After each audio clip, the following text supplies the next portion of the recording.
Like, share, subscribe, hit the super chat on the way in. Oh boy. Black women LGBTQ friend, right? Oh man, this was good, y'all. This was oh did y'all have a conniption as Mr. Z did? Was it just Z? Was it just me? Was it just me? And y'all give me one. What am I trying to do something here? Looking for this.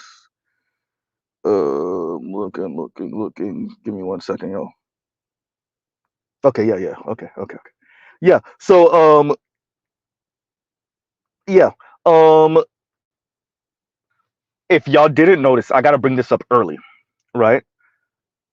This dude had the Golden Girls in the background. If y'all didn't check, right? If y'all didn't, who else caught that, right? Who else caught that dude had he had Golden Girls in the background? Check the streams. I want to definitely say the second and third stream. If you check the portrait or the picture behind him, he had a picture of the Golden Girls in the. I was like, oh no, too funny, too funny. Also, I want to say, and I want to make sure I say this: who would have ever thought in a million years that we would have, and according to him, a 6'2" tall black man who essentially fashions himself as an upper middle class white woman? Huh? By the way he speaks, the way he's emoting, right? The pause, the right. Oh man, this is black women's LGBTQ friend. He says the same things they want to hear, right? According to this guy, he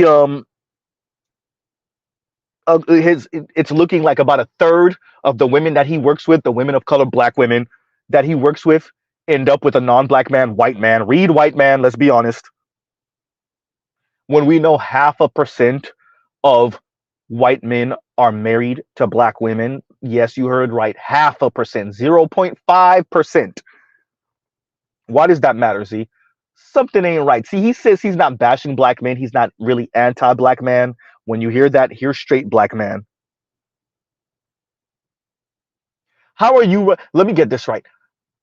12% of married black women are married to a non-black man. 12% of married. That's when we control for only married black women. Somehow your numbers are more than double that. Huh. And you say you're not anti-black man. Alrighty then. Right? That's what you say. Huh? What else do we know? What else does Mr. Z want to speak on? Dude literally is speaking on date with with white women audacity, right? Date with white women audacity. We have to start, and Mr. Z does this often in his channel. It's black people that talk like they not black. Like they'll talk about and they'll speak around and speak to sometimes certain plights of being black. In this case, being a black woman and the dating scene, right? And he continues to stress this, right? And so, for those of you, and Mr. Z might have got ahead of himself. We are speaking about a doctor, or I said doctor, sorry, because I'm thinking about Dr. Dunbar. A Mr. Anwar White, right? Mr. Anwar White, and a couple of interviews that he's done, speaking on black women and women of color in dating, right? So Coach Anwar White, and he coaches women on getting their man, right? And as you can see from the thumbnail that I have, this is his get your guy coaching, right? Get your guy coaching. This um this dude purports to have attended Ivy League. He's an Ivy League grad. Um, he has worked for apparently what did he say, Fortune 500 company? Did I hear that correctly, or am I adding extra to it? But he's worked for major national corporations or maybe international corporations, and okay, fine, right? Huh? And Demetrius says also, Juicy is a hypocrite because she was just criticizing love gurus. I'm gonna get to it. I'm gonna get to it, right? And so this guy regurgitates exactly what black women want to hear. The expand your options, these non-black men, they become self-actualized earlier. That's why they marry at 30 instead of black men who average somewhere between 35 and 37, I think he said, but 35 years old. Median household income. Oh, yeah, and they're ready to take care of a family. Median household income in America, once again, less than 75,000. Yep. The white guys seem pretty damn self-actualized. I said median household income. Remember, not individual, but household income. Yep, seems pretty ready to take care of a family financially, especially when the LGBTQ black man is speaking on. He didn't use the word, but women dating hypergamously. He didn't use the word, but that's the sentiment, right?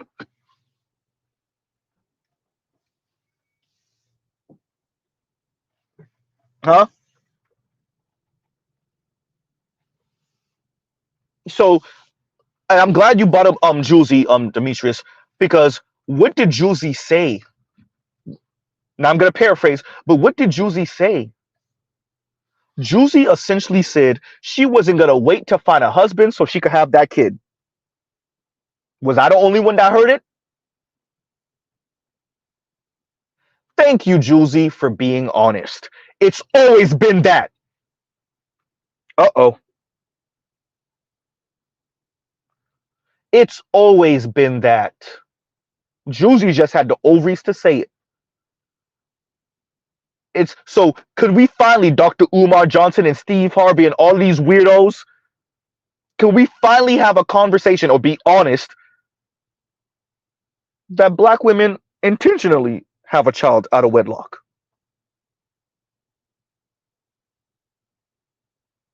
Black women have always been on some Ebony K. Williams and Juicy type of time. Now they just have the ovaries to just say it. Huh?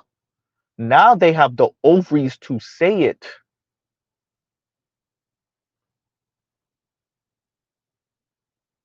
Huh? And Saint Cyr says Anwar is just another white obsessed gay gay dude, LGBTQ guy. Yep. He's Gerard Carmichael and Tyler the Creator. Yes, I would also add on to that. What makes him so much different than Themis or Storm Monroe? What makes Mr. Anwar any different? And you're right, it's just another LGBTQ black man who is white obsessed and who emotes like a white woman. Right?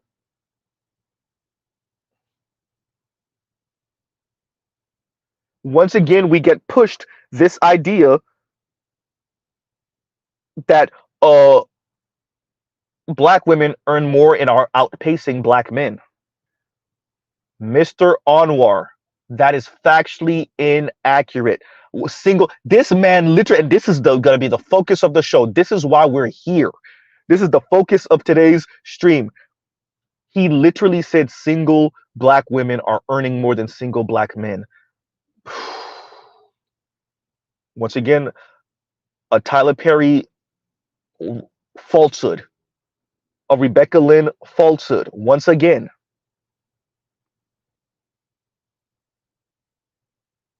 literally, according to the Federal Reserve, according to Black Enterprise Institute, I guess Mr. Anwar knows better. I don't know what research firm he has. I don't know where he's pulling his data from. But according to the St. Louis Federal Reserve, black women, single black women and single Latina women have the least amount of wealth in America. It gets better. Black demographics, which once again get their information from the census, shows that black women earn less than black men. So not only are black men out earning black women, black more wealth than black women. Right? Black men earn more, and black men earn more, and they have more wealth than black women. Mr. Anwar, you're supposed to be the Ivy League educated black man. You're supposed to be looking out for black women. How are you looking out for black women? By lying to their face. Mr. Z has said this before. Let me say it again. This obsession with this toxic positivity and this obsession with positive narratives, right? This obsession with feel good stories and positive and good language. I'll give Z 1 second. Y'all talk amongst yourselves.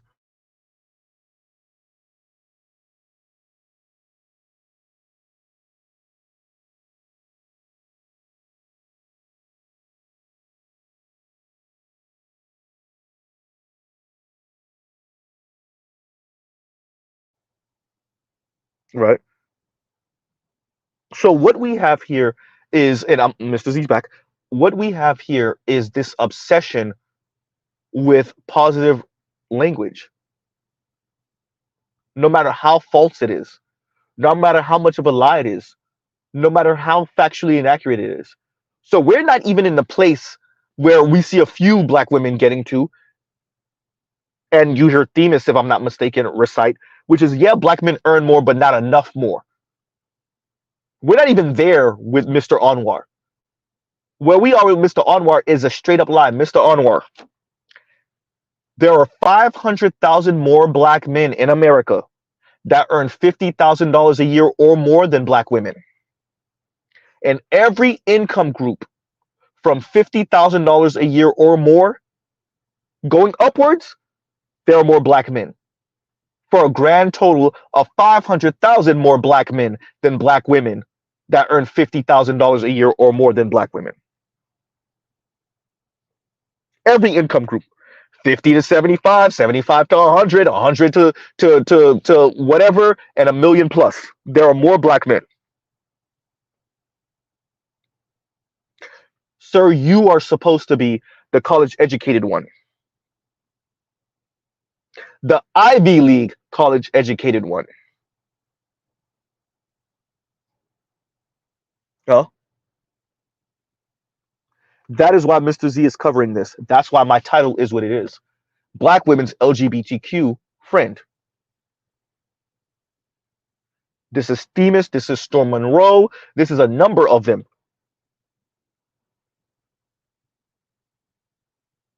The most you get from Anwar, Mr. Anwar, is him saying to black women, you might be overvaluing yourself in the dating market. He did say that. He did get to that, right?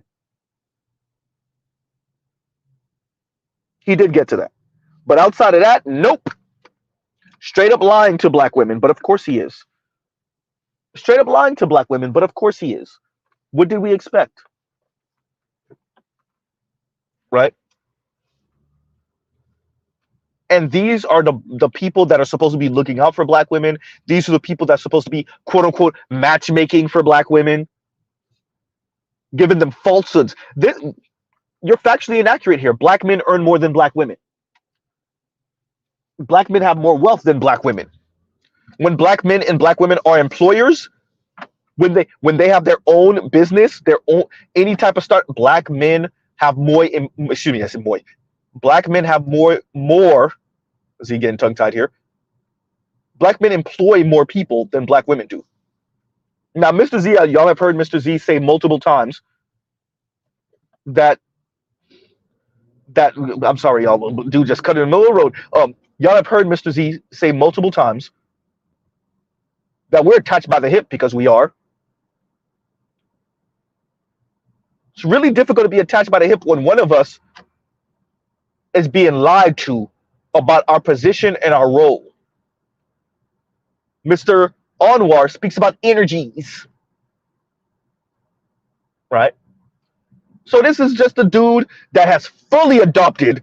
You want to talk about energies and just completely leaned into his feminine energy and is straight up good about lying to black women to make them feel better. If you want to lean into energies and you want to talk about energies, Mr. Anwar. Huh?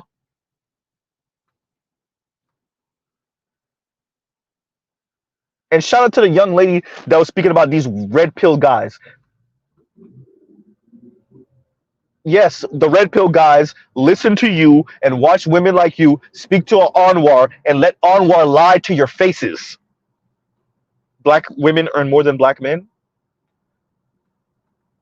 Are black women more institutionally educated than black men? Translation, more college degrees? Okay, yes. And what about everything else? Is that college education translating to black women earning more than black men? Ooh. Huh?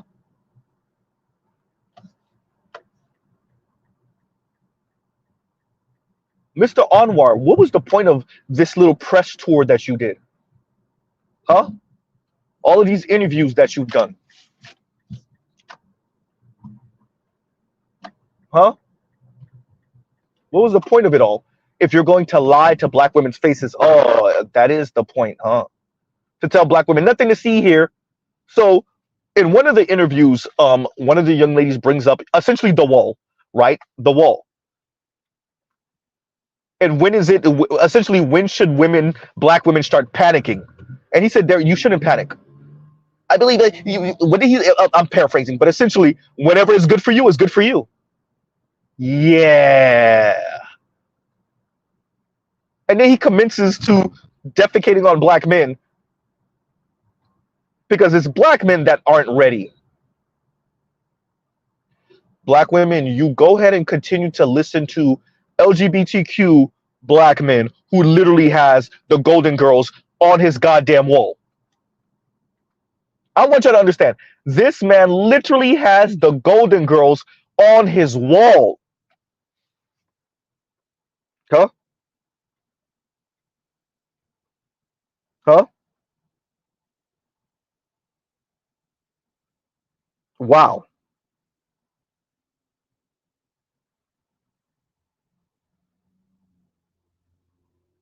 I had to cover this um, because Mr. Anwar is doing such a disservice to black women. Fine. Forget black men. Y'all have already done that. Forget straight black men. Y'all have already done that. The great disservice to, especially when he emphasizes and stresses black women's toxic loyalty to black men. 0.5% of white men are married to black women, Mr. Anwar. That's because black women are that loyal to black men. So y'all have heard Z say this before. I got to bring it back because it's funny and it's accurate here. We are to believe that Chris Evans and Henry Cavill, right, and Chris Hemsworth are running towards the Lizzos of the world. They're begging the Lizzos of the world. They're begging the sexy reds of the world to marry them. Huh? That's what we're supposed to believe. Is Chris Evans is begging sexy red and Lizzo and you name them to marry him.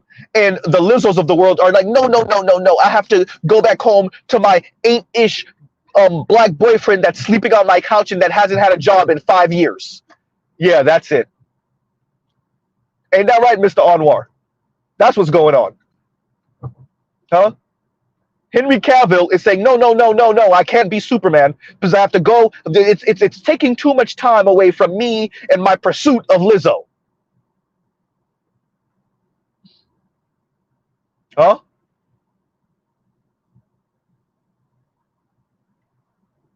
Yeah, that's it.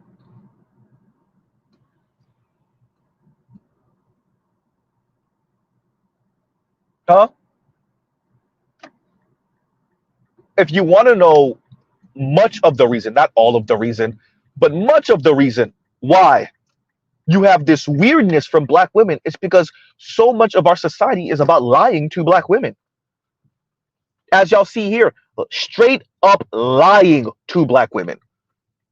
All the way lying. What you see here is a straight up lie to black women for their ego.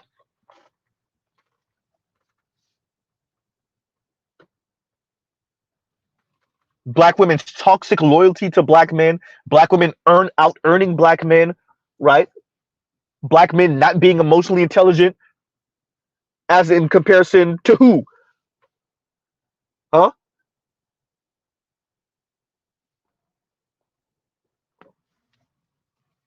So this guy just regurgitated to black women everything they wanted to hear in the first place, everything they believed in the first place. Huh?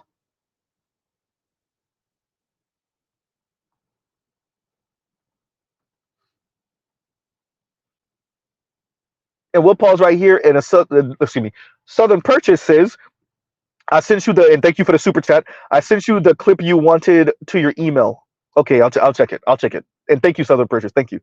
Right. Like, share, subscribe, hit the super chat. Right.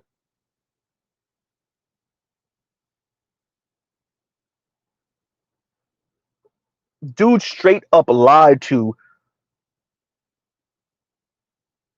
black women to their face. And to the ladies, I say, now what? You have this LGBTQ black man. And y'all give me a second. Y'all give Z 1 second. I'm sorry about that, y'all. Mr. Z kind of preoccupied. Oh, okay. Give me a second. Wait a minute. Before I even do that, I gotta read this one now. And the Raj report says, Superman and Captain America. and exactly, and thank you for the super chat, Raj. The reason why I say the things I say, the way I say them, is to emphasize the point of how we get the black women that we have, right? The black community has the black women that it has because too many people are invested in black women's ego and not emotionally hurting black women. Isn't that the voice that you were using, Mr. Anwar? Instead of being honest with black women that you have no choice but to get on black men's program. Oh, ooh. Huh? Oh, you know that hurt. Instead of being honest with them, too many people are invested in black women's ego and lying to black women and using black women to spite straight black men. Ain't that right, Mr. Anwar? Huh?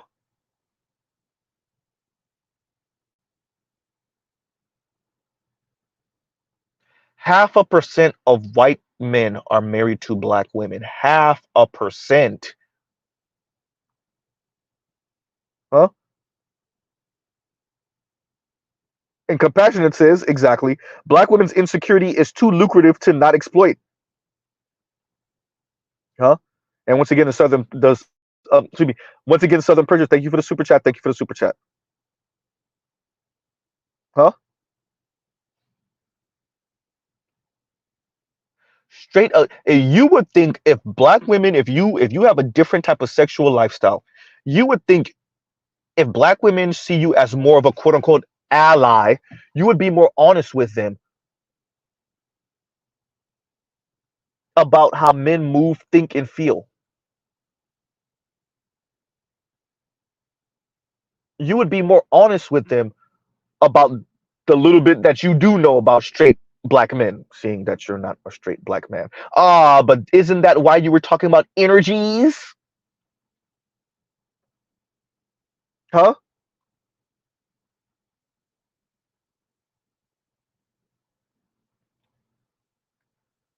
The Jamaicans in the room want to put wood and fire right now. Y'all cut it out. Right? Y'all see what happened to Buju? You better stop it. Right? Huh?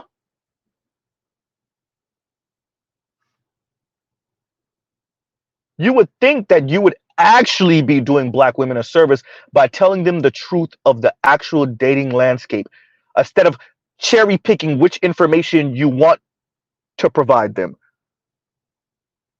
right? And putting bubble wrap around their emotions.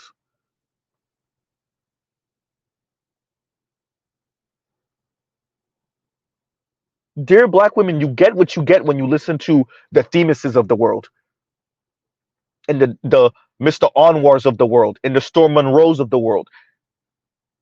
If you're so gun ho on watching black men defecate on black men, then get what you get.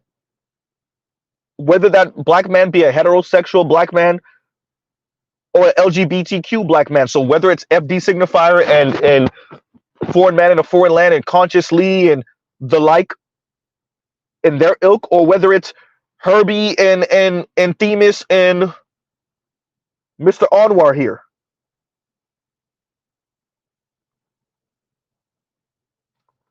Huh?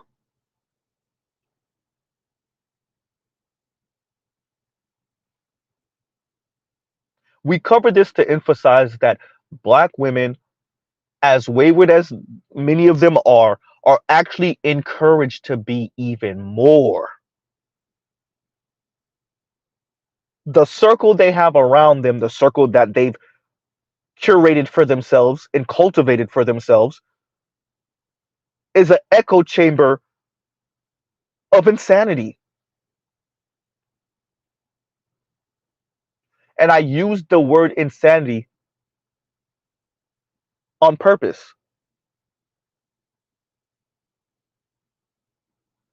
It is doing the wrong thing over and over again, expecting a better result. It's an echo chamber of LGBTQ black men, of black men ain't ish black women, huh? A swirler divester talk, black women in luxury talk.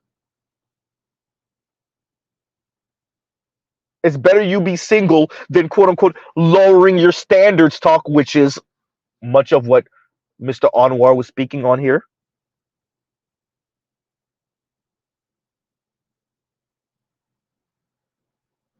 right? Mr. Anwar, you would think as a Ivy League educated black man who has access to how many ears of black women, you would be honest with them that if they don't get on black men's program, many of them will starve. They will struggle. That Fannie Willis was wrong. Black men are the plan. It's not that men are not a plan, they're a companion. No, black men are the plan.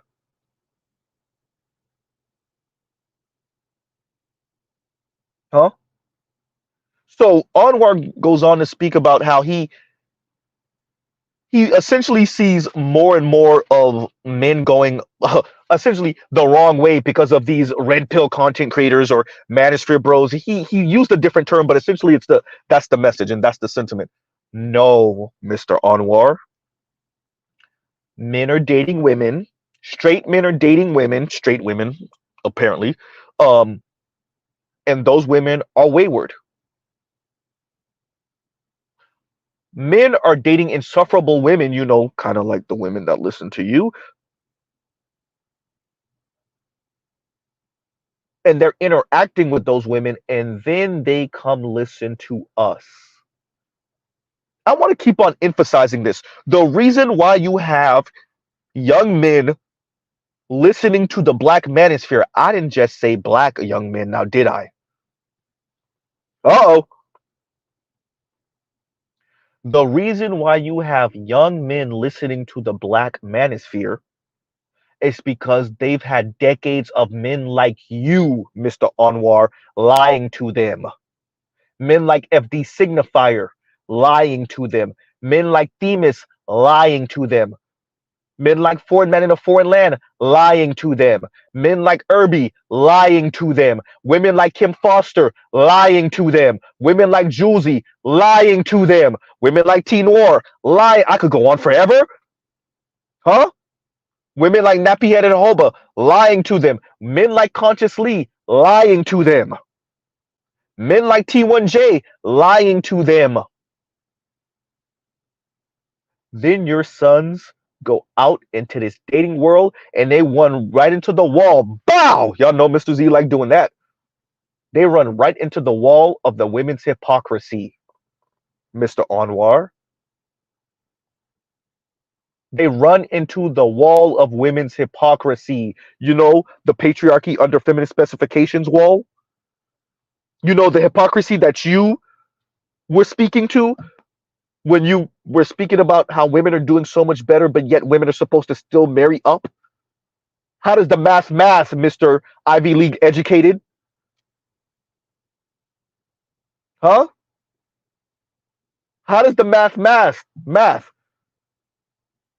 Okay, I get it. Black women are outpacing black men, therefore they should expand their options and end up with the same non-black men that aren't choosing them. You mentioned dating racism. Oops.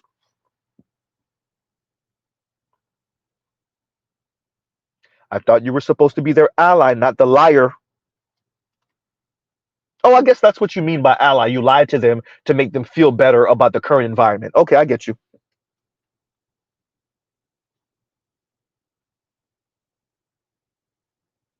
Huh? This fake empowerment talk, y'all need to cut this out with women writ large, black women specifically. You're doing them a disservice, Mr. Anwar. All of you men, women, straight and gay, I guess lesbian too, are doing women a great disservice by lying to straight women about the environment, lying to straight women, supposedly straight women, that men don't care about. Men don't care about their sexual history. Men don't care about who they've, how many bodies they have. Men don't care about what type of sexual activity they've been in. Stop. No real man cares about that. Yeah, that's it. No real man should care about that. Yeah, that's it. Huh? I said we care and we're not budging. That's what I said. And if you doubt me, go look at the dating landscape and see if the men are acting like I'm wrong. I didn't say ask them. They will lie to you because they want the vagina.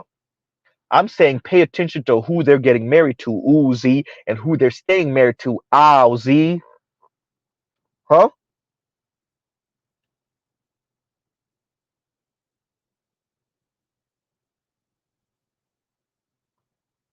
Mr. Anwar, why aren't you being honest with the ladies? You sprinkled a teeny tiny bit of truth about their delusions about their marketplace value, and Mr. Z hates using that term marketplace value. But if we're going to use it, fine then. You sprinkled a little truth about how the women are a bit delusional about their marketplace value. Huh? And then you commence to lying. Stream after stream, interview after interview. Mr. Anwar, where are the numbers? Where did you get any information? Where's the data that shows that black women earn more than black men? Where is it? Huh? Where is it?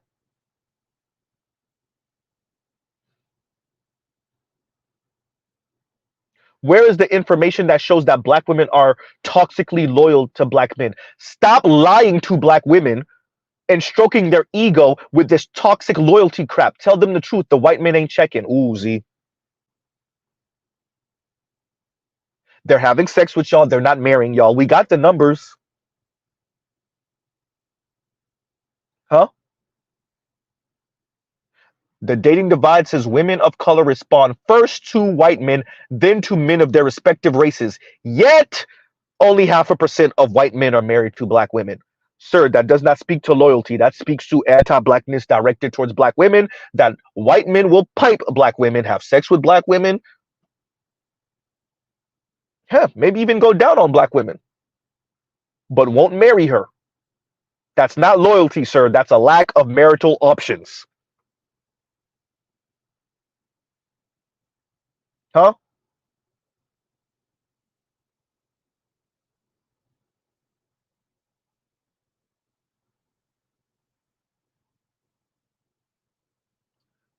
So your Ivy League education is here to lie to black women? Mr. Anwar, don't you think we have enough white folks lying to black women? I thought you were supposed to be their ally. Why are you adding on to their plight by lying to them? Don't you think being honest with them to help them to get their mind right would serve them better? It's better than stroking their ego because you ain't stroking anything else on them.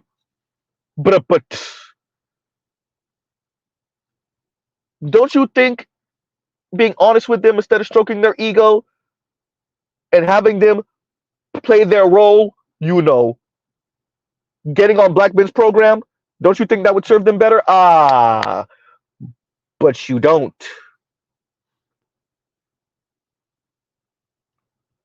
Huh? But you don't. Mr. Anwar, let us find out you just another spiteful LGBTQ brother that's mad about who you couldn't get. Ooh, Z, ooh. And so now you're weaponizing black women's insecurity against straight black men. Let us find out. Because there's a couple of you LGBTQ brothers, that's really what y'all are on. Ain't that right, Themis? Ooh, damn, Z.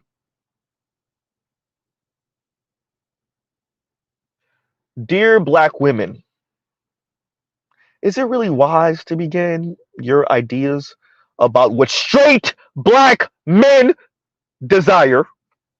Are you sure you want to get that from LGBTQ black men like Mr. Anwar here?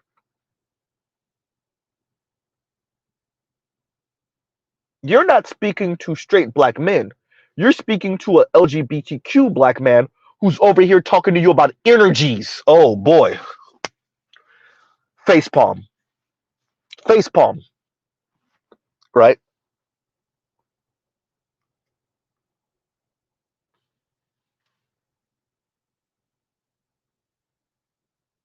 Wow. No wonder. It's no wonder you have so many single, miserable, pretending like they're not, lonely black women because the Mr. Anwars would rather stroke their ego than be honest with them. That if you don't get on straight black men's program, more than likely it's just you and now Rose Toy. And you will be living the Golden Girls life like the portrait behind me. For those of you that came in a little bit later, peep, especially on the second video and the third video, so the second link and the third link, you'll see the portrait of the Golden Girls behind him. That's the guy I want to get y'all advice from, dear black women. A guy that celebrates that? Huh?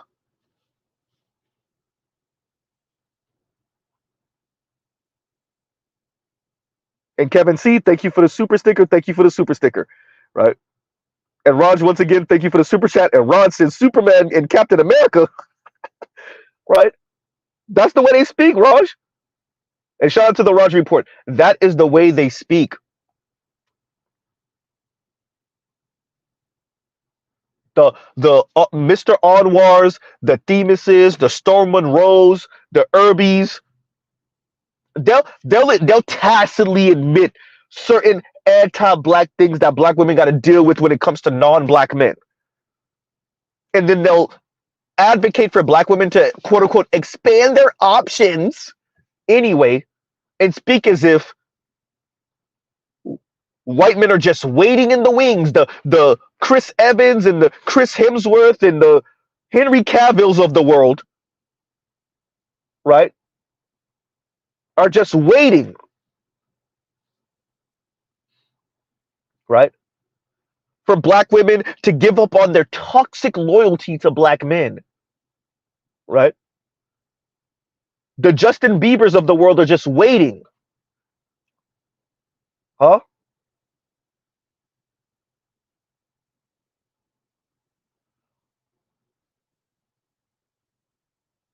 Yeah, about that.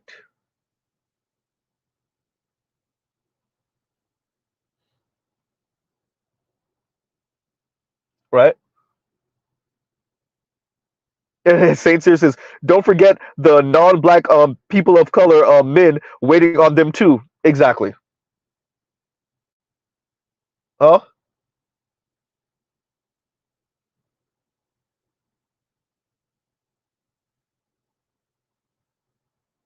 Anything for black women not to get on black men's program. And that's perfectly okay. But then prepare black women to deal with the consequences. Huh? Prepare black women to deal with the consequences then. If everyone is so hell-bent on psychologically diddling black women's egos, then also prepare them for a lifetime of singleness. Huh? Mr. Shook to you says living in chaos. Not even living single, huh? Living in chaos. Exactly. Huh?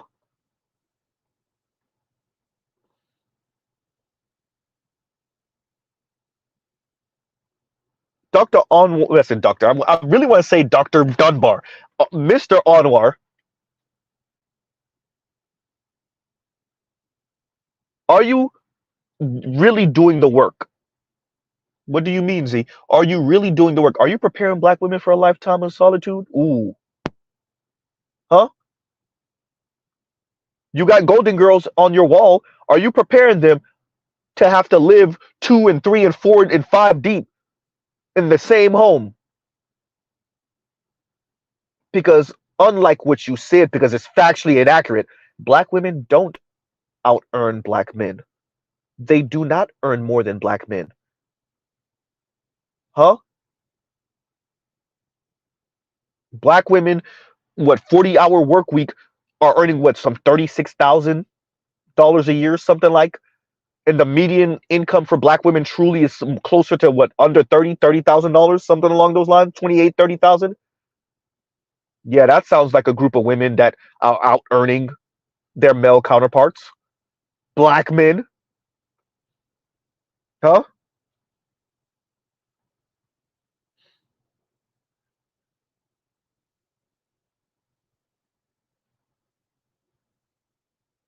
So let me get this right.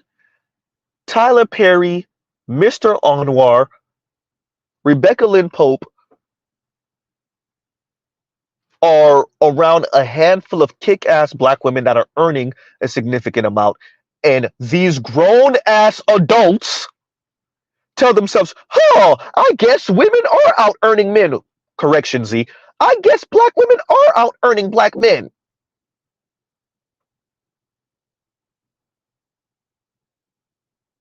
No data, no research, no any of it.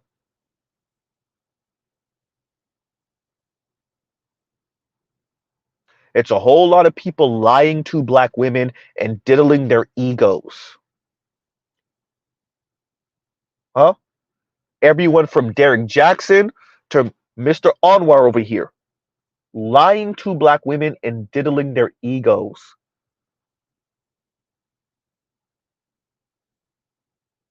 Huh?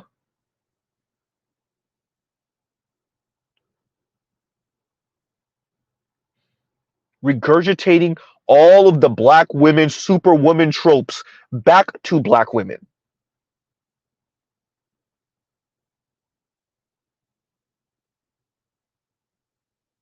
Mr. Anwar told you he don't even do business with these women unless they're expanding their options. He tell them, hey, I can't even work with you unless you expand your options.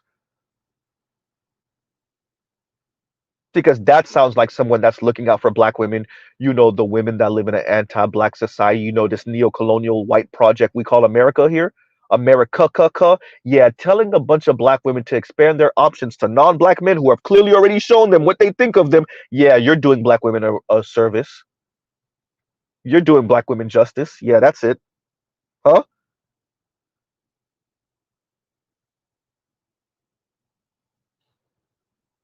And Indigo says gratuitous use of philtistics. Say that. Huh?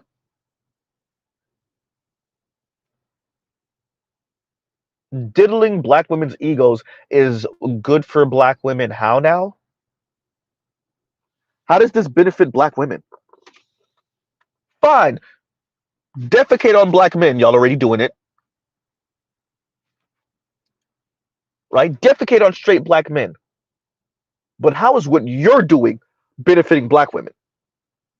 How is your advocacy benefiting black women?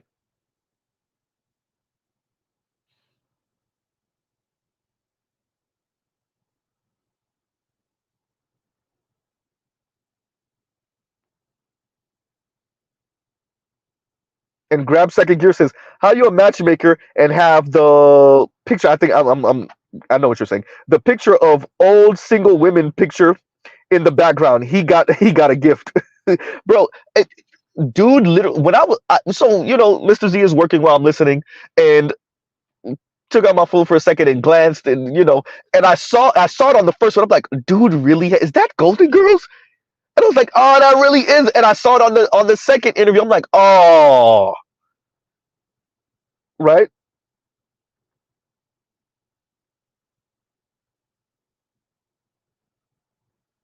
And then they're calling him a mother. Oh, look, I'm not even gonna speak on that too much. I was gonna use another phrase, but I don't think it's apropos for what I'm talking about right now. Right?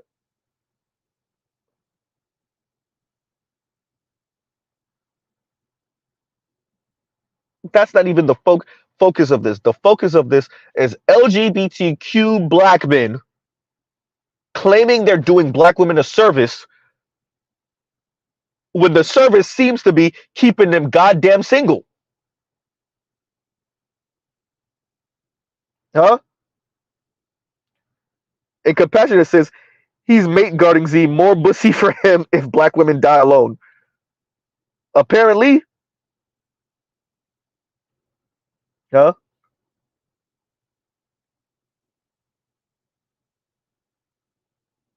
Saint Cyr says they think dunking on black men. Oh, I don't know if that's the word you want to use, brother. Not for this, right?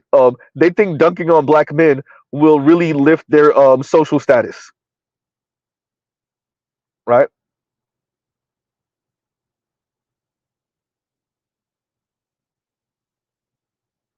But on timing, exactly. And Mr.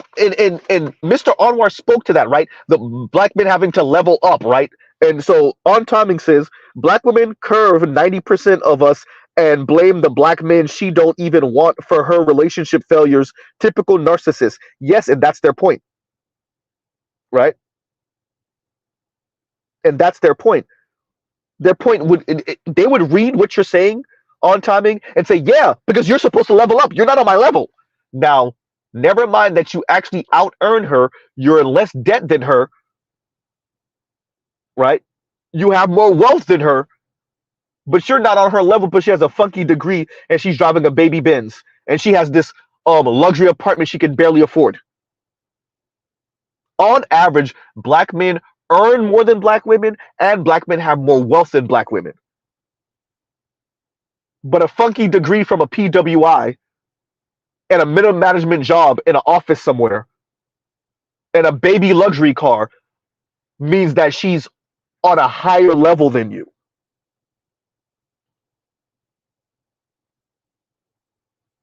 Huh? Yes, on timing, they will knock off 90% of the guys that approach or that are interested and then blame those men for not being on their quote unquote level. Huh?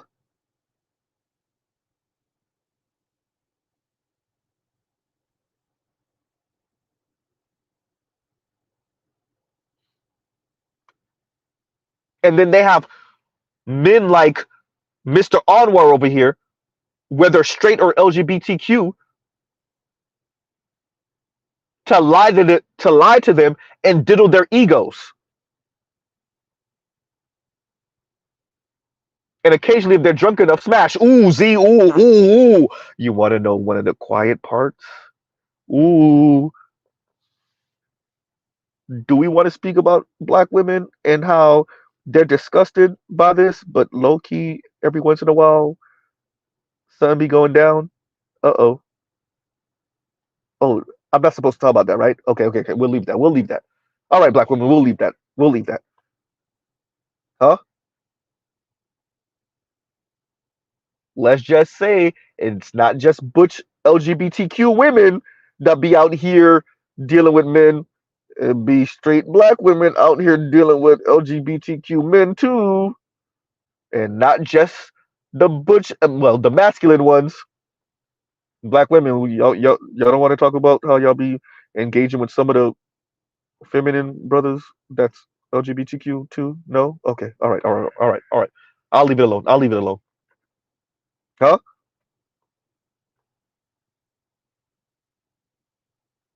Y'all won't marry them because of the optics. Y'all won't be seen in public with them because of the optics. But yeah. Huh?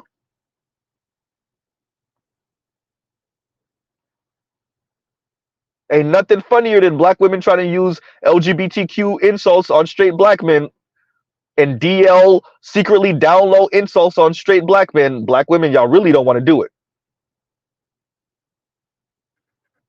You want to talk about open kept secrets? Who's really secretly on the DL in the black community? Y'all really don't want to do it.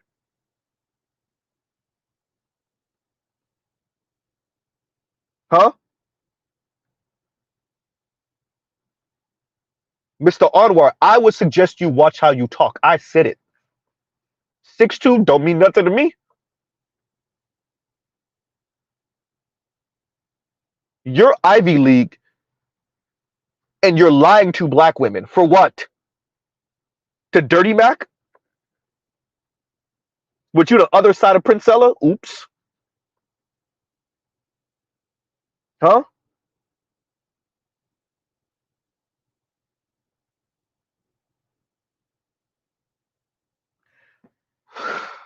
Compassionate. I heard him say that.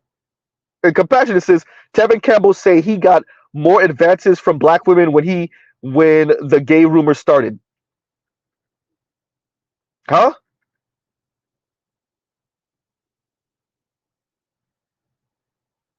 Yeah.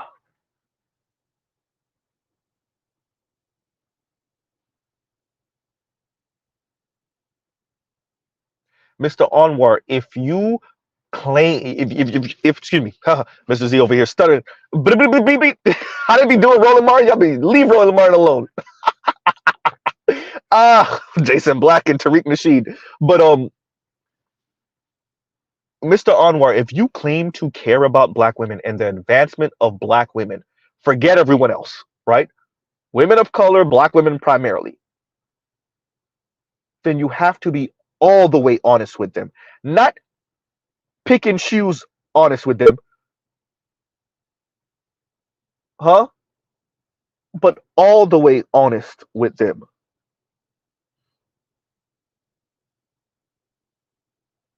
Huh?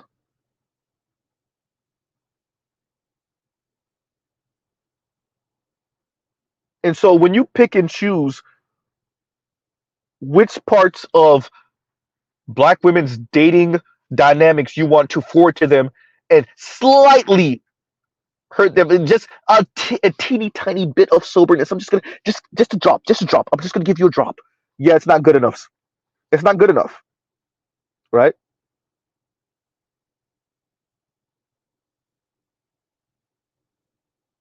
Huh?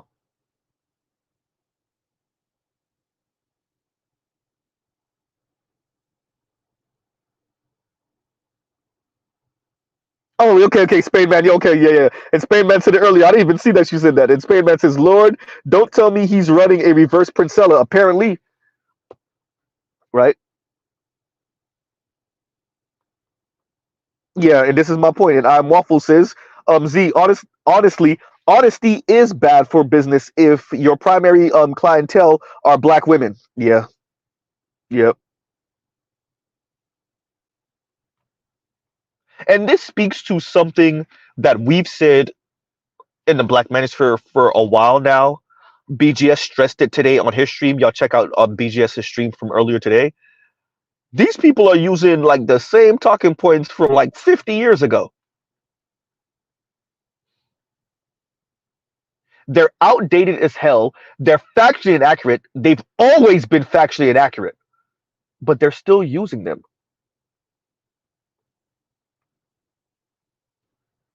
At best, they're outdated. At worst, they've always been wrong, but they're still using them. Black men out earn black women. This needs to be stressed. Black women aren't getting on black men's program because they don't want to. Because they don't want to. And that's perfectly okay, but eat the consequences. Black women don't have to get on black men's program, but eat the consequences of watching your sons come home with Latinas, watching your sons come home with black women from other countries. Mr. Z slipped up there. I wanted to say white women. I said black women. Fine. I'll go with it, from across the diaspora. Which also reminds me, and we'll pause right here. And I'm Waffle says, and thank you for the super chat. There's a super chat. Super chat. I'm Waffle says, by their logic, if black women should date out rather than date down, since they make more than black men. Good point. Why are rich black men obligated to date them? Because it's not fair. No, I mean it though. Black women are told to settle. Why are not white women told to settle? White women aren't told to settle. Why are black women told to settle? Huh?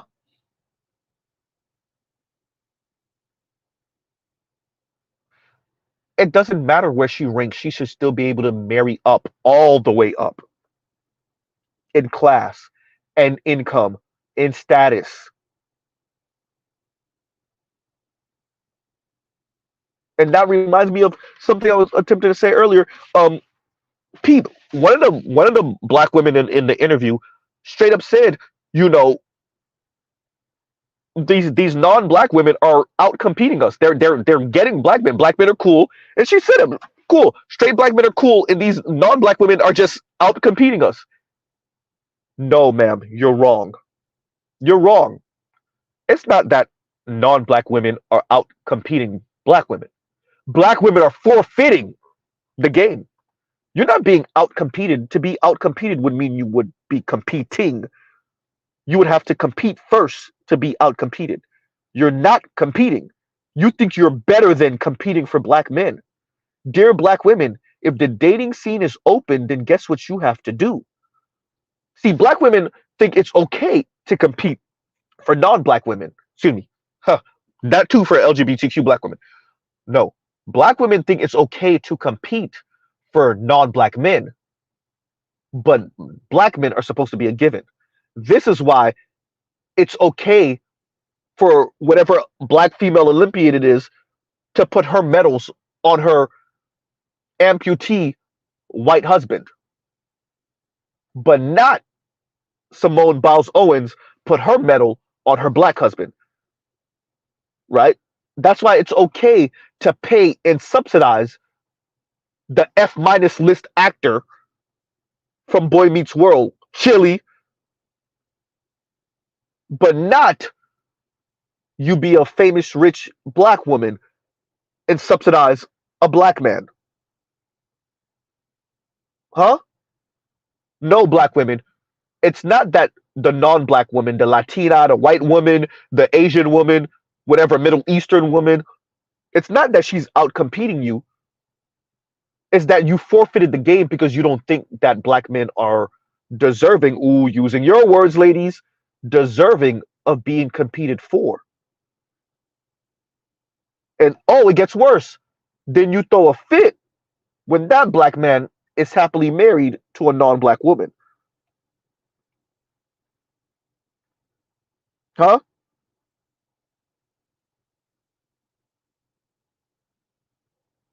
No, I'm waffles. The issue here is black women don't appreciate what environment they're in. The doors are wide open, particularly in countries, Western countries in America, in Canada, in Britain, in France, these countries that have um um Africans in them, maybe Middle Easterners in them. The gates are wide open. Yes, there's maybe cultural mores and ethnic things still keeping people to get in community, but no, the gates are wide open. Black women, first of all, you're not being chosen because pretty much modern world is built on anti-blackness. Go check the Afro pessimist for that. Shout out to the Afro pessimist for saying that is true. The modern world is built off of anti-blackness. That's number one. But number two, you're not competing for black men. You left the doors wide open for non-black women to just show a smile and give some maybe even mediocre Gok Gok 3000, and there go your sons. That's your fault, black women. That's your fault. Oh, all these black male celebrities. There was white women in the exoticals. That's your fault. Most of these black men still come from black neighborhoods, black areas, predominantly black schools. You're the one forfeiting. You are the ones, Mr. Anwar, who are raising your daughters not to compete for those black men, those black boys who will become black men. So miss me with feeling a certain way when the NBA drafts and the NFL drafts, and you see how many of these young men with non-black girlfriends, huh?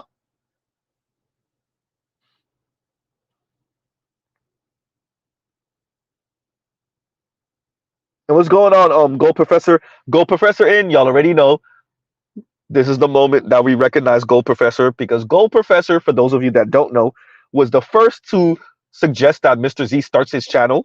And here we are years later, still kicking, still going. YouTube hasn't deleted us yet. And so I always take the time out to show appreciation to Gold Professor. And y'all send all y'all hate mail to Gold Professor. Right? If y'all got an issue with Mr. Z, y'all send y'all hate mail to Gold Professor. He started this. Right? And once again, I am Waffles. Thank you for the super chat. Thank you for the super chat. Right?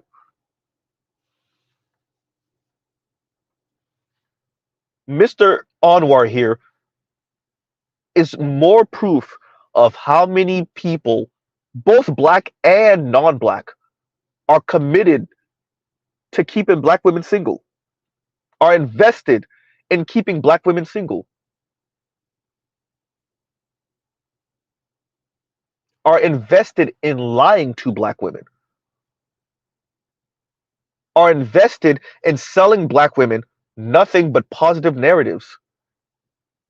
This obsession with empowerment language while also playing victim, right? Like, okay, you're victim of circumstance, okay, while also being empowered through rhetoric. What?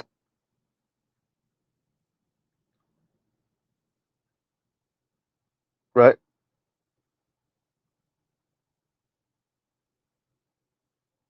Huh.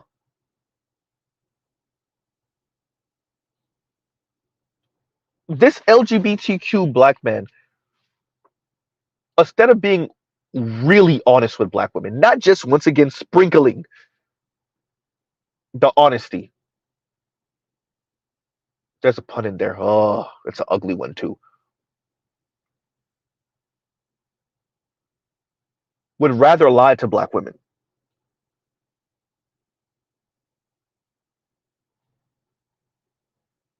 Black women don't have a choice but to get on black men's program. I'm gonna keep on stressing this. All we're seeing here is a bunch of adults throwing temper tantrums and apparently LGBTQ black men that are encouraging it. That's all you're doing, Themis. That's all you're doing, Storm Monroe. That is all you're doing, Mr. Anwar. Is lying to black women and encouraging the foolishness. I hope you will be there to help them with their lonely ass existence as adults. If you have that portrait of the Golden Girls behind you, I hope you are prepared to be driving around North America, because you apparently are in Canada right now. I hope you are perfectly okay with dropping off lunches to black single women in their Golden Girls ass houses all across North America. Right? Huh.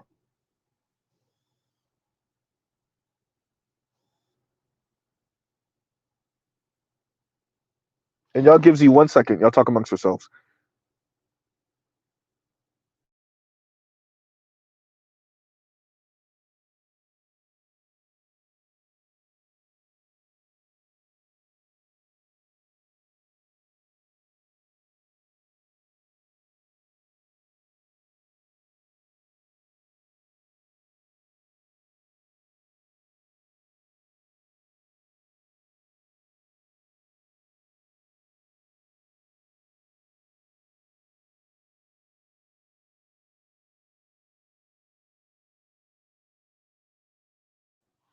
And we're back. Huh?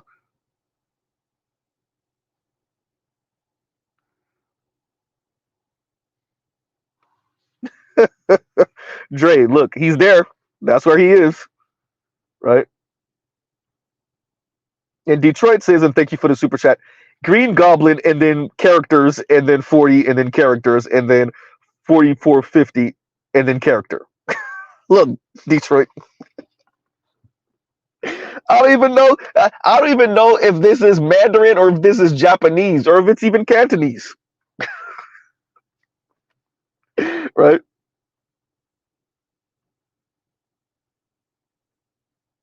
Man.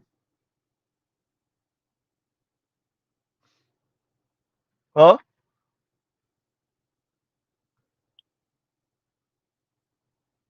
And y'all gives you 1 second. What's going on here?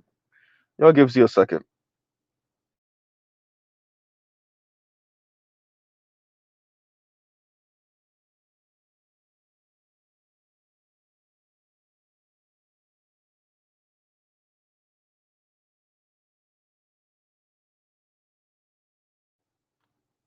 And we're back. Right?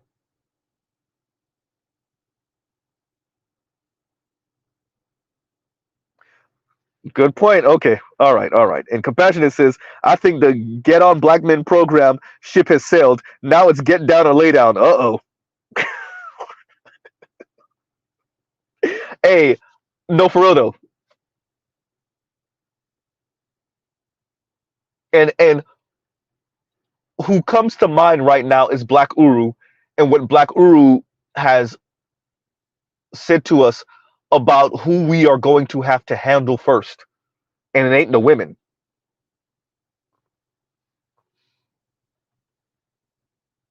Huh? What's going on, Mr. Anwar? It ain't the women. Huh? Wow.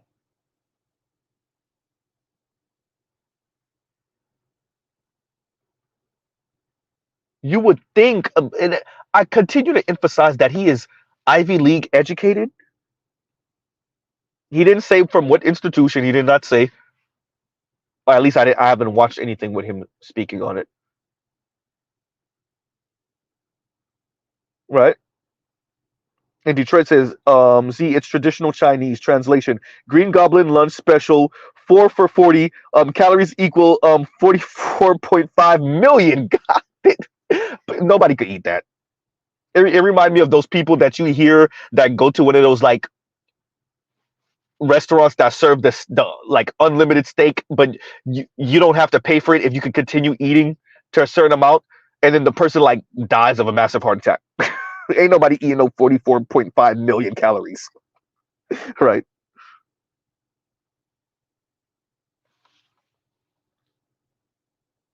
Oh man. And y'all gives you 1 second again. Jeez, y'all gives you a second. Y'all talk amongst yourselves.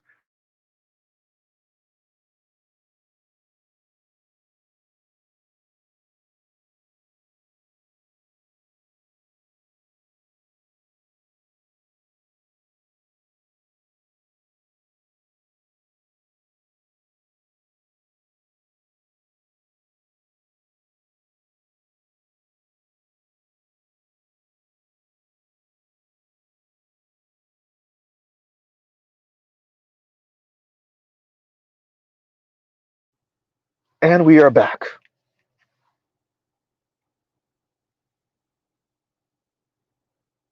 And Grab Second Gear says, unpaid henchman, he the guard dog, scratch he getting paid. Yeah, I mean, I appreciate that, right? Like fundamentally I understand that it is lucrative to sell black women this, to assuage the feeling of loneliness and being maybe undesired, etc., etc. I get it.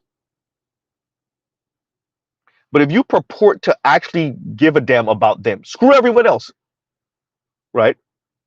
Huh, no pun intended on that one. If you purport to care about women, quote unquote, women of color, black women specifically, and this is a project that you have undertaken under your own volition, then you have to be 100% honest with them, right? And now y'all can see why Mr. Z was continuing to say, I'll pause. What's going on, Raj? Man, what's shaking out here in these streets? What's shaking? LGBTQ brothers lying on the corner. Hey, That's what's shaking. You know we got the Raj report up here, you guys. We got the Raj report up here, you guys. Claps, claps, claps. Go ahead, Raj. But now you know I said before, you got to hold people accountable for what they believe. Now, I say it all the time now. if you listen to this brother speak his piece, okay, I'm just gonna point out some what should be obvious to people. You know, he's saying his opinion about stuff, and hey, he got a right to an opinion. I'm not even tripping. Raj, by the way, I'm gonna cut you off for a second. Go ahead and take over for the next few minutes. Go ahead, and I'm still listening though. I'm here. Okay, just let me know when you're ready. All right, it's all good. All right, y'all. Yeah, so you got an LGBT brother. You know, I'm not tripping that he's dead, but I am taking notice of what he's about. I listened to some of the videos that he dropped here. I heard the brother speak. He don't seem too fond of black men. Now I'm gonna say this: a black woman goes to him for help. Okay,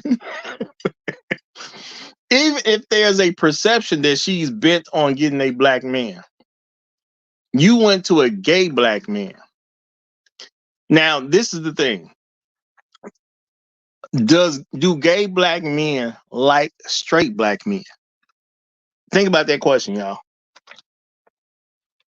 Now they may like us in a sense of, yeah, they may want to have sex with us because they're gay, so they want to have sex with men. Okay, cool. But do they like straight black men? Because every straight black man represents a man they can't have. Okay, just and that's just what it is. They are gay, so they cannot have a straight man. That's simple at the end of the day. So if I cannot have a straight man, how do I help a woman who wants a straight man connect and get with a straight man? Do I even have that much interest in straight men? Now, I'm not saying he can't. He technically has the ability to have enough interest in straight black men or straight men, period, to help a woman. He could have that type of interest, but why would you bet your money on it? That's my thing. Why would you bet your money on it? So women are willing to pay a guy who does not like straight men because straight men represent what he don't want. Because he likes gay men. Let's just keep it real. He likes gay men because he's gay. I'm not even saying that as a attack on his character or something like that. He's an openly gay man, which means has interest in gay men. Now, why do you as a straight woman want to pay a gay man who has interest in gay men so you can get a straight man yourself? Now, the thing is, I totally get you got to open up your options. He's telling women you got to open up your options. Okay, I'm not going to say a woman can't open up her options, but what's the point? Okay, now this is the thing, y'all. You can tell a woman to open up her options, and she can do so. Is that going to help her? You can always say possible because you're talking about humans. You can always say possible, but according to the numbers, it's not really much of a reason to open up your options. And let's keep it real. But my ego, though, Raj, my ego.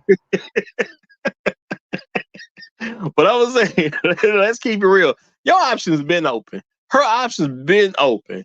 When she showed up, she already opened up the option. What black woman is really turning down any non-black man? You don't see that.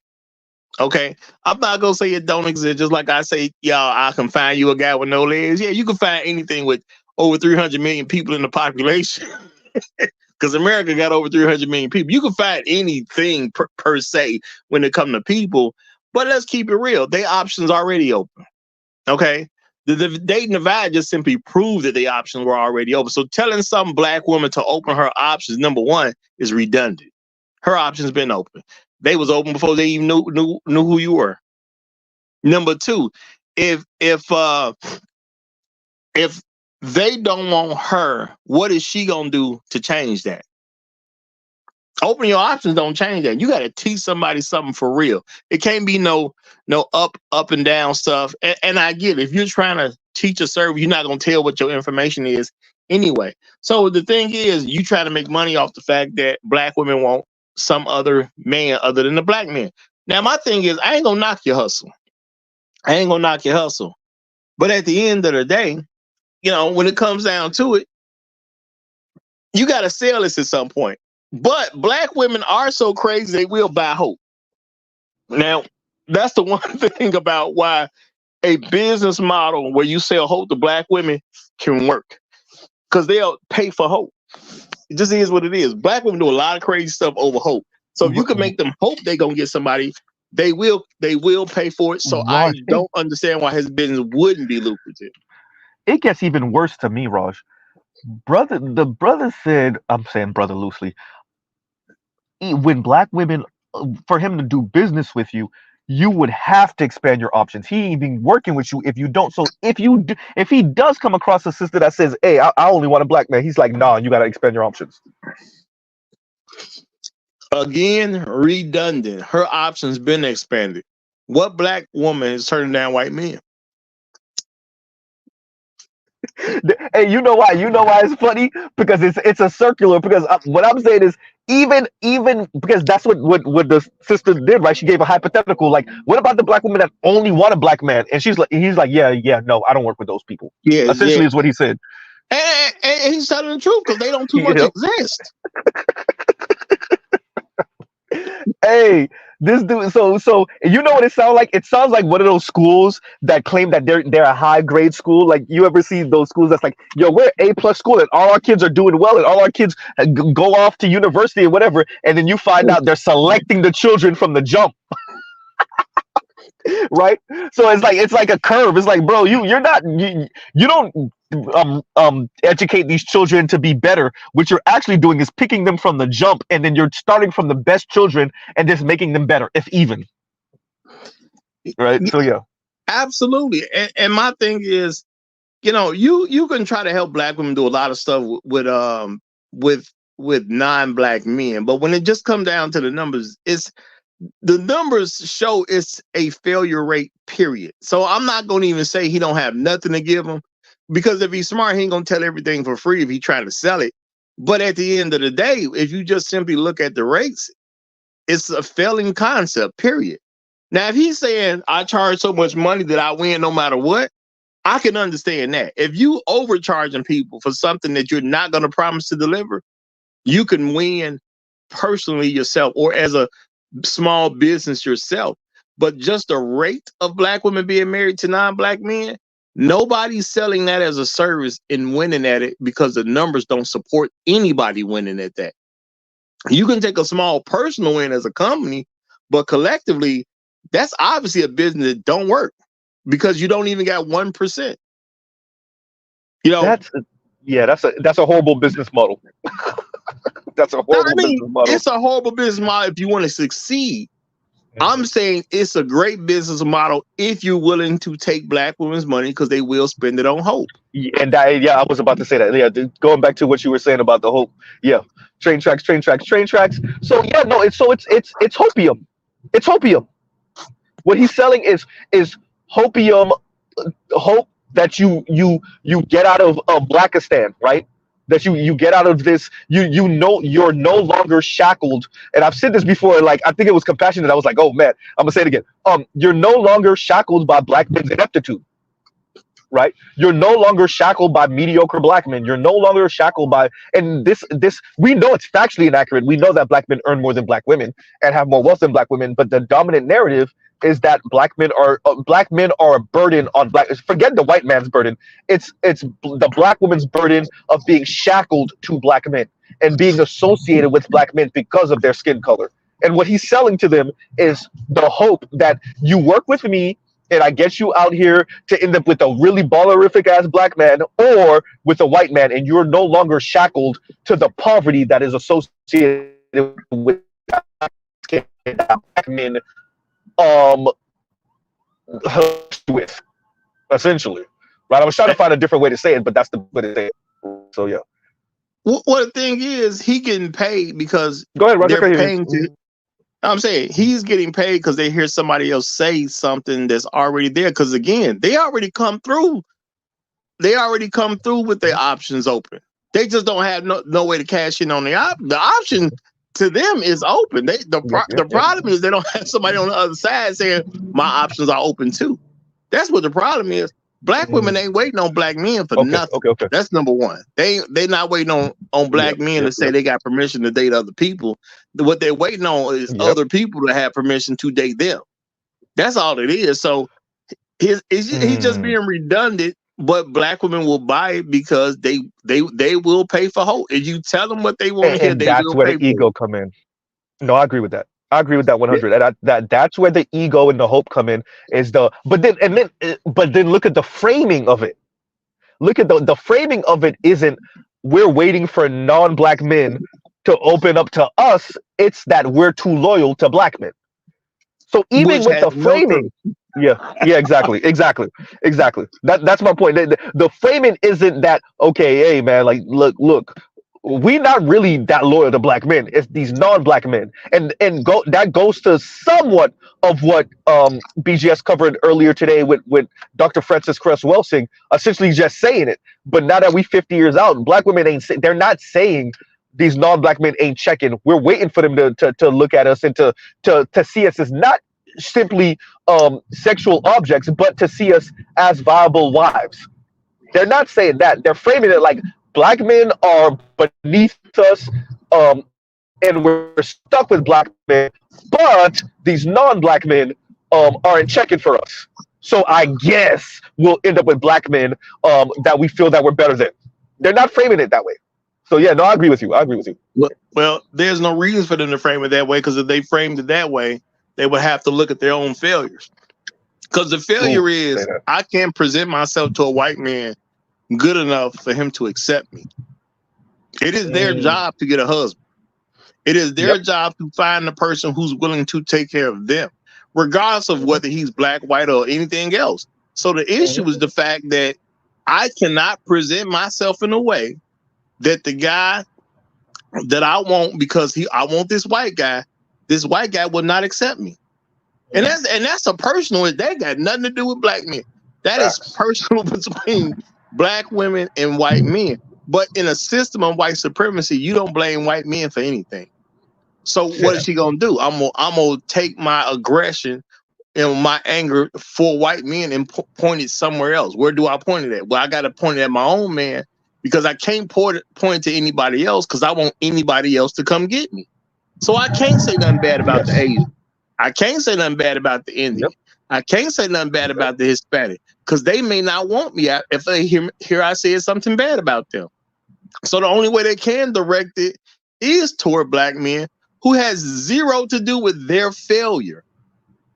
And that's what I believe black men need to understand. We ain't got nothing to do with the fact that they failing to get anybody. You don't have to come after no black man, but the fact that you can't get anybody to want you, that's a you thing. Okay? Number one, you ain't loyal to us. The numbers show you ain't loyal to us, and black men ain't trying to stop you. So what the problem? Yeah. Well, it speaks to the anti-blackness. It speaks to black women's anti-blackness is what I'm saying, right? So if your real issue is that white men aren't giving you their, let's call it thing a thing. If your real issue is that white men aren't giving you their surname, they're not giving you their last name. In other words, they're not marrying you, right? And that's your real issue. And so you feel like you're stuck with black men, but you take that angst off on black men, then that is anti-black. That is your form, black women, of anti-blackness. And having an LGBTQ black man blow smoke up your ass and tell you what you want to hear about your own dating prospects, that's once again another form. You are weaponizing LGBTQ black men against straight black men. Well, and once again, that's another form of anti-blackness, by the way. Well, let's keep it real. LGBT men, you know, at least the black ones I've been seeing talking about it, they want to have a beef with black men. You know, because when I hear them talk, they attack black men too. They want us to care about them. They want us to be emotionally attached to them. And I know that may sound crazy to y'all, but understand who we're talking about. They're LGBTQ men. Yes. They want men. They want us to have an emotional attachment to them. You see, so if I get mad, I want to start arguing with LGBTQ people, which means what? I'll start giving them some attention and start connecting with them in some kind of way. So they're also trying to beef with us. And the issue is the fact that black men don't think about LGBTQ men. Thank you. So that's part of their problem too. So they're going through black women to try to become a thorn in the side of black men to get us to pay attention to them. Yes. You know. And that's why I covered this today, because I'm like, bro, where do you get off? Where do you get, like, I see your framing. I see you framing it like you care about black women and their outcomes, right? I hear you saying that, but where do you get off? You don't know what this is over here. Where do you? Oh, I get it. You're framing it like you care about them and you looking out for them by what? Letting them defecate on us and actually assisting them on defecating on straight black men. Well, he wants us to see him. So yeah. He wants us to see him, and I'm not just saying him personally. There's other guys that do that, and what I figured out is they want us to see them because let's keep it all the way real. When it comes to truly seeing somebody, black men don't see LGBTQ people. We just don't, because it's just not straight black men, because it's not our business. We're not bothering them about their business. What they doing behind closed door with the same sex person, we're just not concerned with, because it don't have anything to do with us. We not in the room, and we just not worried about stuff when we're not in the room. And what they're doing, quote unquote, doesn't affect our lifestyle. So I'm just gonna put it out there for any LGBTQ man that wants to participate. Look, man, we ain't thinking about y'all. You trying to get next to black women so we'll see y'all. We still not gonna see y'all at the end. And I'm not saying it in an insulting way. What I mean is the same way I don't see a Korean woman in Korea. It ain't got nothing to do with me. I am not thinking about no Korean woman in Korea. That is too far away for me to have a concern with. A LGBTQ man, that's your business at the end of the day. You on something that I'm not on. I like girls, you like men, and Literally. we ain't on the same thing, bro. We just not on the Wait same. a minute. Say that again, Raj. I'm When he on saying, time, you not on. that, That's true. yeah, Literally. we're not on the Go ahead. same thing. He want men, I want women. We can't do much together.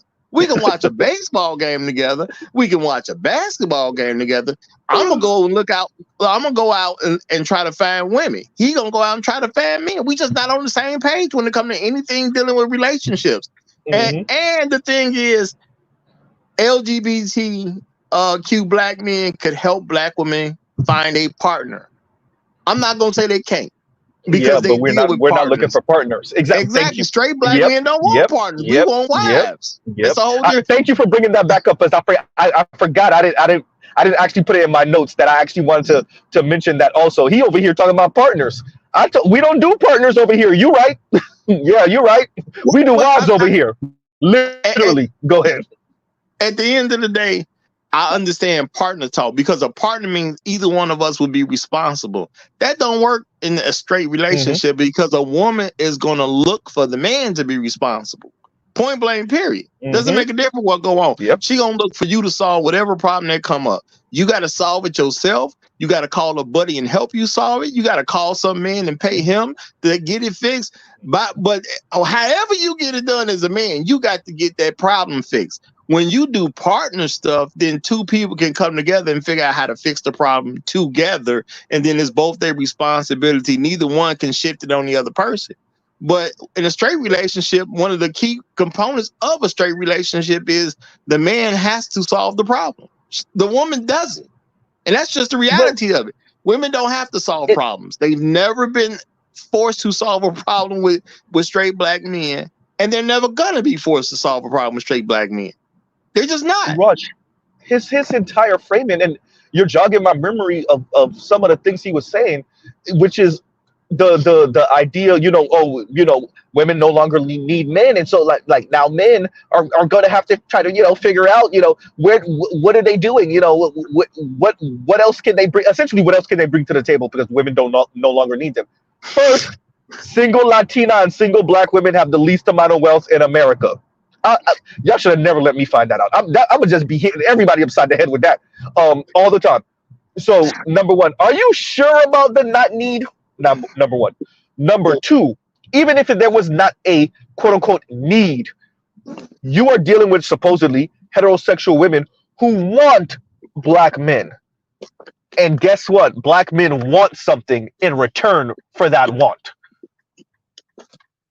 And there's no avoiding it. There's no, dear Mr. Anwar, there is no avoiding black men and what we demand for our presence. There's no avoiding it.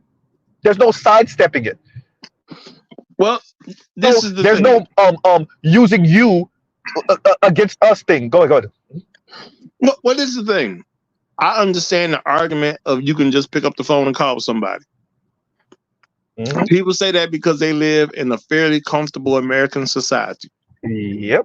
The issue is that go both ways. Yes. Because the black man can call somebody too. What could a black woman give him that he can't call somebody for? So now the thing is, you're gonna run into an issue. Who's gonna pay for what? Well, pause right there, Raj. What you just said, we literally seen it playing out. I literally mentioned before I let you up. I literally mentioned the NBA and NFL draft. You don't want to play top trumps with the men. You're playing top trumps and losing and throwing a fit. Once again, what G said on my channel, was it a year ago now? The women are competing against the men. It's not the men competing against the women, and they're losing. How you secretly competing against me and losing and then getting mad about it? Go ahead. Go ahead, Ross. My thing is this, bro. Everybody can say I can have a home. Mm-hmm. Let's say the sink, there's a problem with the sink. A woman can say I can call the plumber. I don't need no man. Okay, fine. The man can call the plumber too. Or the man might be the plumber. So where does the woman value come in at? There ain't no value. Anybody who frames these arguments, you're going to automatically lose, because you cannot say a man needs something from a woman The same way, the same way they're gonna say, well, a woman just don't need a man. If I accept that as truth, okay, fine. Yep. Nobody needs anybody. So now what you got? Because Yep. now you want a relationship, but you want the man to be responsible and pay more money, which is why you want him to make more money, which is why you talking about these men ain't on my level. See, you want me to be the man no matter what. If women don't want to take on the responsibility of a relationship, if they don't want to have to be the breadwinner, then shut up. At the end of the day, the people who gonna pay gonna always have the last word. That's just the way it works. Everybody know how jobs work. You don't get to go to a job and tell your manager how you gonna run stuff.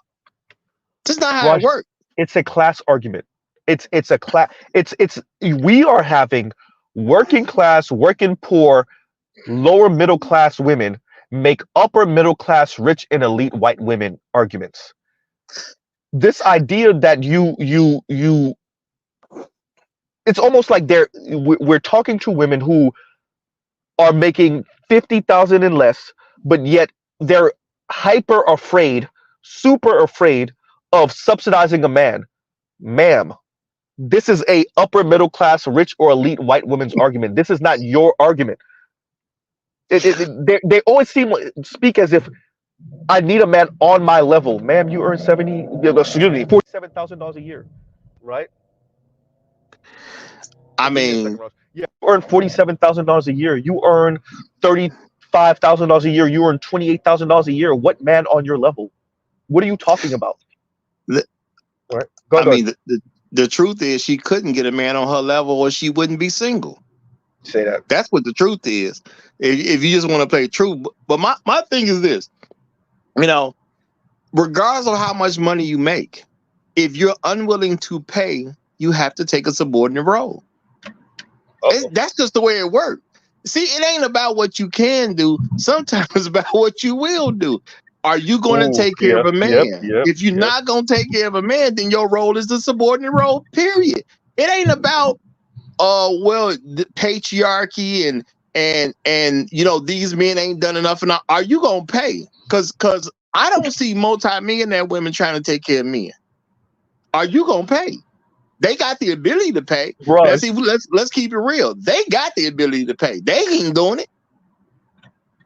I literally envisioned you saying that in the middle of a table where the women are waxing poetic about being anti-patriarchal and how insecure the men are, and you standing up in the middle of everybody, like, are you going to pay though? Like I could imagine you just stand up in the middle of a conference with all these feminists and down with the patriarchy, burning their bras ass women, and be like, but are you going to pay?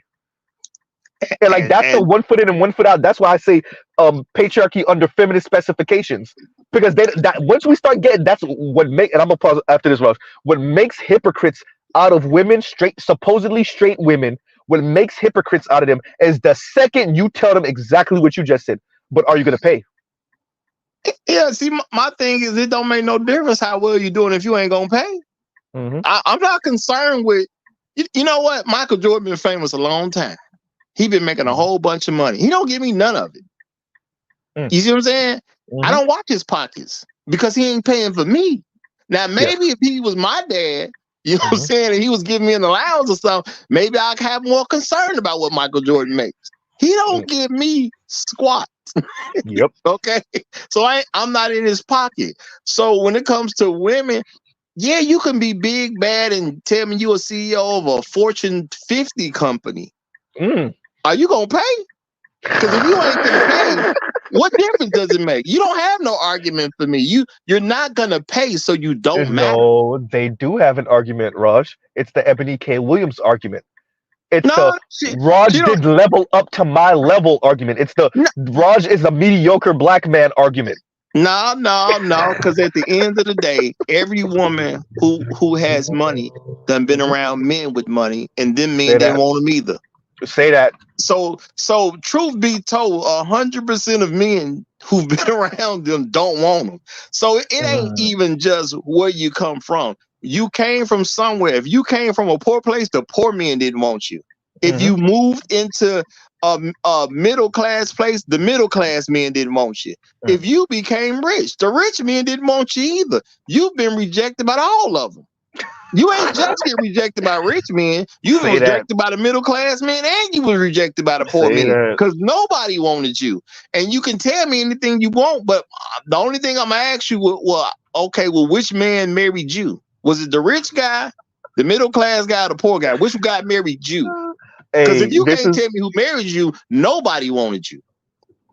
And I might be breaking up a little bit, but Raj, so this is when they get into that little ego, that little black girl swag, and it's like, no, I'm the one who ended all my engagements. You saw this, rest in peace, Kevin. You saw this all the time. These women been engaged 3-4 times and then ended all the engagements because exactly what you're saying.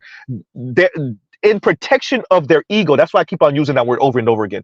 They will say something like that to what you just said. Their response to what you said is, I'm the one who's ended. It's not that I wasn't. It's not that he wasn't ready for me. It was that no, I'm sorry, I said that wrong. It's not that I got turned down by him. It's that I turned him down.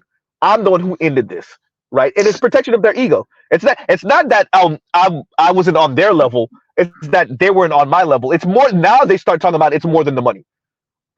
Well, he was there. He was narcissistic. That's when all the men are narcs now. All men are narcs. Go ahead, yo. Let's keep it real. The man was in a relationship with you. Let me just go and give it to you. Mm-hmm. You broke off the engagement. So the only thing you're telling me about that man is that he understood who you were fully, wanted to marry you, and decided he's not going to put the work in to be good enough for you because you're not worthy of it. That's the only thing you're telling me. So you lose again. Okay. That's telling me a man could have done better, saw who you are as a person, and said, I could do better, but I'm good. Yes. I'm straight. For you, I won't do the overtime. For you, I won't go back to school. For you, I won't take that extra shift. For you, I won't make that extra investment. For you, I'm not going to put in that extra work. How does she win? By remaining single, other than being with these mediocre men. Oh, and let me say this, brother. Everything I just said, a man to do that for his wife. Say that. He'll do some overtime for his wife. He'll go back to school for his wife. Literally. You know, man, Raj, do all kinds of stuff for his wife. I need you to address this. We spoke offline. If you don't mind, what did we speak about? Because you just mentioned something. You said what a man would do for his wife. What did I say that I'm really considering? Are you talking about are you talking about the approach to your job situation? Are you talking about that? No. I'm talking about when I was like, I'm really considering going back to school. Oh, and right. I was talking about how you I ain't gonna say too much, but you have to make certain decisions to make sure you're gonna be available. Make sure you still have time to spend with your woman. How you gonna facilitate work, school, social media, the whole enchilada, and making sure your woman still gets enough of your time. Literally. By the way, this is actually what we talk about in the Black Manosphere. It's not all that he-man, woman hater stuff like they like to paint us as. I heard what y'all was saying over there. The red pill men, yawn. You mean the men that are telling the young men the truth about how y'all moving and acting and what y'all really about? You mean those men? You mean us? Yeah, you're right.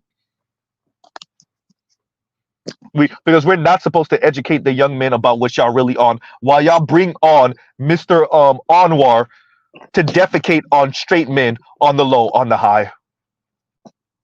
Right, and let's pause right here real quick. And Detroit says DL corned beef sandwich with combo, protein 78 grams, calories, and what he said equals 67,788. No, I'm sorry, 67 million. Sorry, wait a minute. Equals 67,788,555 trans fat, equal what's this BS? 345,566. Look, what are you killing these people with? Troy be coming up with. Wait a minute. Ain't nobody can eat this type of trans fat and protein and not die on the table. You're literally gonna die at the table. You're literally gonna die at the table. And thank you for the super chat, Detroit. And let me read KMS super chat now too. And KMS, thank you for the super chat.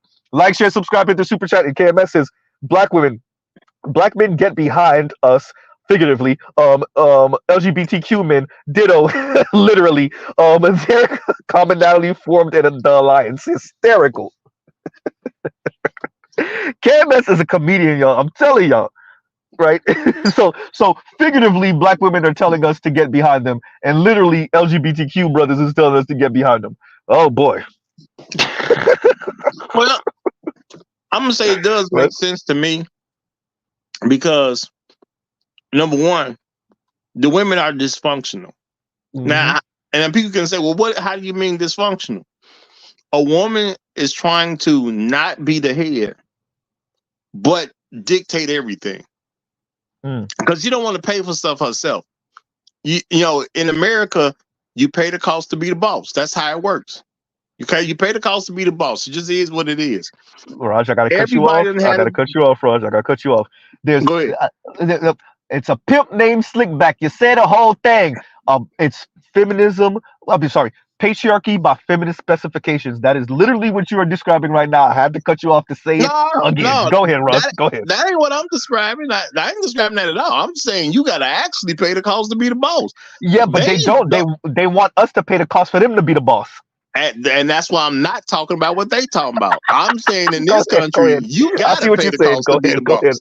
I see what you're saying. At the end of the day, black women can either pay the cost to be the boss, which means you now have to start taking care of men, or you got to get on their page. Every time you've gotten a job, you had to get on the boss's page. And that's what I'm saying. Everybody had a job before. You come into a job, you got a fresh set of eyes, you got new ideas about whatever it is that you experience. And every once in a while, employees come up with a great idea that the company should implement. But the thing is, you need their permission to implement the idea. Yeah. Never mind that it's a great idea. If they just don't want to do it, you run it past your boss. You know what? Fantastic idea. We're not using it. That's it. Yep. Fantastic idea. We ain't doing it though. Yep. Yeah. You know, do they have to explain why they're not using it? No. Maybe the idea was too cost effective. It wasn't cost effective enough. You know what I'm saying? For them to believe that there'd be a real benefit to it anytime soon. That could be actual reasoning. It may be a person's ego. Well, I can't use that idea because it wasn't my idea. I got to take my ideas to to the people I answer to so I can get credit and continue to move up in the company. Yeah, you had a great idea, but it wasn't my idea. So I'm not going to suggest that and give you the shine for coming up with this great idea. It can be something just that petty at the end of the day. But the thing is, the people who pay get to make the final decision. Yes. So black women want to make a final decision, but they don't want to pay for a final decision. That ain't even about patriarchy because anybody could be the person paying. Yeah. It's just you too lazy to be in the position where you got to come up with that money and you too stingy. So at the end of the day, if you don't want to pay for stuff, be quiet and accept what you're giving. Oh boy, it's that simple. Raj, what are you at? This sacrilege, Raj. Sacrilege. What you asking? For them to sit down and maybe shut up because they're not the ones whose life is on the line and lively. They're not the ones providing the lion's share of the livelihood money coming in the house. Oh no, Raj, maybe. I'm not even saying maybe. If you ain't gonna pay the cost, stay out the boss's way. I'm not saying maybe about anything. Raj said, ain't no room for interpretation or nothing. And Truth Teller says, and to answer what Truth Teller is saying here, and he says, is he coaching boss babes? So that's the impression he gave me, which is he's talking to these kind of the type of women that he was interviewing with, which was these women that are doing probably better than most black women, and maybe middle management trending more to upper middle management positions, and those are the women that he's in quote unquote community with, and that he's working with, and his advice to these women is essentially to be hyper selfish and look out for numero uno, but then throw a fit when it doesn't work out. Oh, and yeah, definitely expand your options. We can't forget about that. Definitely expand your options. So, I mean, at the end of the day, I think Mr. Anwar is doing black women a grave disservice by lying to them, by ego stroking them once again, because he's not stroking anything else. By encouraging them, once again, the toxic empowerment language, this like insane obsession with empowerment language and with positive ending type of narratives. I think it's not just supposedly straight black women that are obsessed with this. Their LGBTQ homeboys also encourage them down this direction also. And yeah, to their own detriment, you know. And that's what we're witnessing. That's that literally what we're witnessing. And I'm suggesting that I think the reason you have LGBTQ men involved with trying to tell a woman how to get a man, I think they're just trying to get black men's attention. I'm talking about straight black men. Yeah. Because a lot of them people want to turn people out. Let's just keep it real.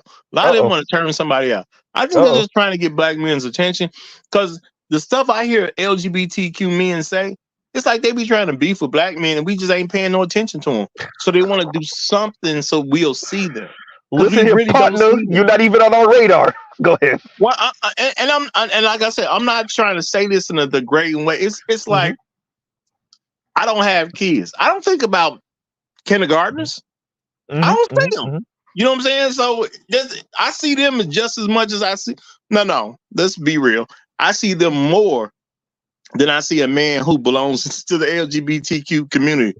Because a little kid will walk across the street, and I got to make sure I don't hit the little kid that they walk across the street. I don't see LGBTQ men because I just don't go where they go. I don't participate in things that they participate in. To my knowledge, I don't see those men. They want to be seen. And I think that's all there is to it. So the best way for us to see them is to start talking to women, so we'll see them when it comes to women. Man, I don't care what y'all got to say. And the thing is, if the black woman is dumb enough to listen to you about getting a straight man, which you don't deal with, because if he messing with you, he ain't straight. Let's keep it real. But he got a loophole though, Raj. He got a loophole. His loophole was when he was talking about energies. Remember, I think was it the second interview, or was it the third one, when he was like, I believe in the feminine energy and magic. I don't believe in really this gender thing. It's the feminine energy and the masculine energy. And I was like, oh, that's your little loophole. That's the loophole. You just reminded me of something. See, this is the thing. A lot of people are confused about stuff. There is nothing feminine and there is nothing masculine. At the end of the day, you walk. A person can walk in a feminine way. A person can walk in a masculine way. But walking is neither feminine or masculine. It's just walking. How you choose to go about it is on you. You can walk a feminine way. You can switch and try to get everybody to look at your butt while you're walking. Or you can walk like a man and not be concerned with switch. And walk straight up. Walk with your head held high. That's all dependent upon you. But walking is walking. It's neither feminine nor masculine. See, a lot of people talk about this feminine and masculine energy because they don't know squat.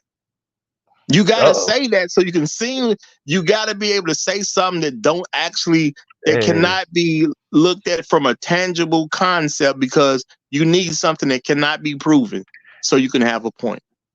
Raj, are you schooling Mr. Ivy League? That's what it looked like. It looked like you schooling Mr. Ivy League. That's what it sounded like to me. Hey man, it is what it is at the end of the day. If everything you have has to be in a non-physical realm, then you're just trying to get somebody to believe something. We cannot prove whether it's true or not. You said the word believe. There's a synonym for the word believe. It's called feel. In other words, he's trying to get them to feel positive about their outcomes.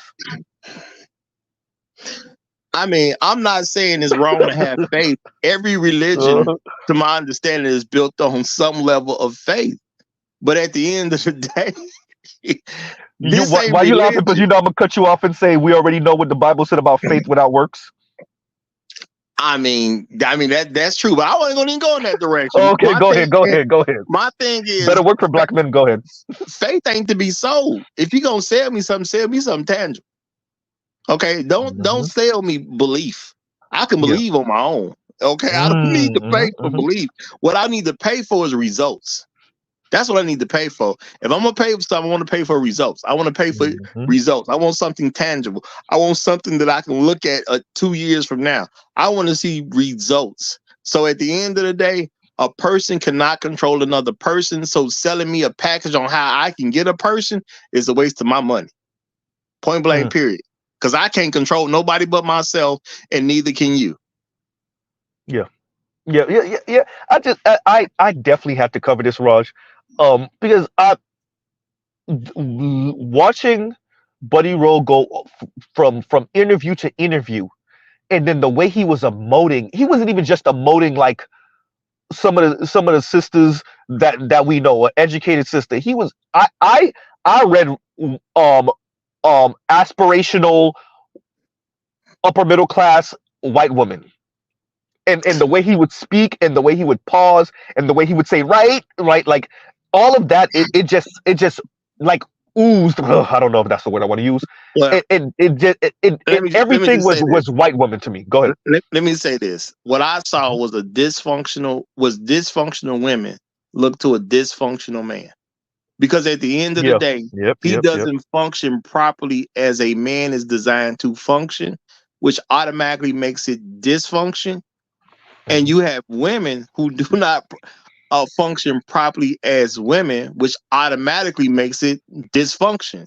So at the end of the day, an a dysfunctional man was trying to service dysfunctional women. And when you get dysfunction with dysfunction, you're probably going to produce more dysfunction. Yeah. Yeah. It is a lot. It's a lot, and I wanted to bring this to my subscribers, to the audience, to the Black Manosphere, to emphasize. Yes, we see how wayward Black women are. Yes, we see the bad behavior. Yes, and behind the scenes and in front of our face, actually, are Black men like this who encourage the misbehavior, but frame it as if they're attempting to look out for Black women. They're trying to do Black women some justice, right? And this is really what they're saying to them. Then you wonder why you're meeting Black women, sometimes very attractive, physically attractive, who are accomplished, who are educated, and they've been single for years. And it's they have horrible ideas. Then um they have horrible ideas, and then those horrible ideas are backed up by people that they trust, and it's people like this. That's Raj. A bit of me is saddened to see this brother who's Ivy League educated, who knows that Black women are going to him for answers, and they're going to him to be lied to, and he knows it. He knows it. And instead of directing them back to straight Black men and being like, actually, if you're trying to deal with them, then you're going to have to deal with them. You're going to have to grapple with what they are demanding, what they are asking for, what they are Compassion said, what they are telling you now. You either get down or you lay down. Instead of doing that, he lies to them even more. Man. I just look at it from a simple mathematical equation. Okay.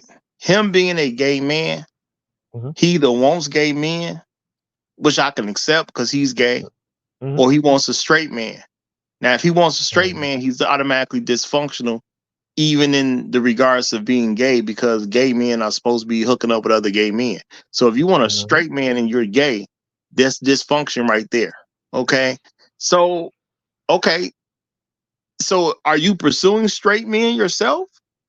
Because that don't make sense. Now, Yeah. if you're Yeah. not pursuing straight men, how are you going to help the women get the straight men that you don't even pursue, or you shouldn't even like? Because I don't like gay men. You get Hmm. what I'm saying? Like, Yep. I Yep. mean, Yep. Yep. I don't try to seduce gay men because that's not what I want. Yeah. So I'm You're not not going in the to give main. people. Yep. advice on how to get you a gay man. I don't know how to get a gay man. I could have a theory, but I really don't even think about how to get a gay man. I come up with a theory, you know what I'm saying? But come on, I don't deal in that. So the black women who want straight men go to the guy who shouldn't even want straight men. And if he does want straight men, there's a problem because he's supposed to be gay. Yep. So the math don't make sense to me. I don't where it equals any level of sense. Once again, this is and BJ's got the word for you, grifter.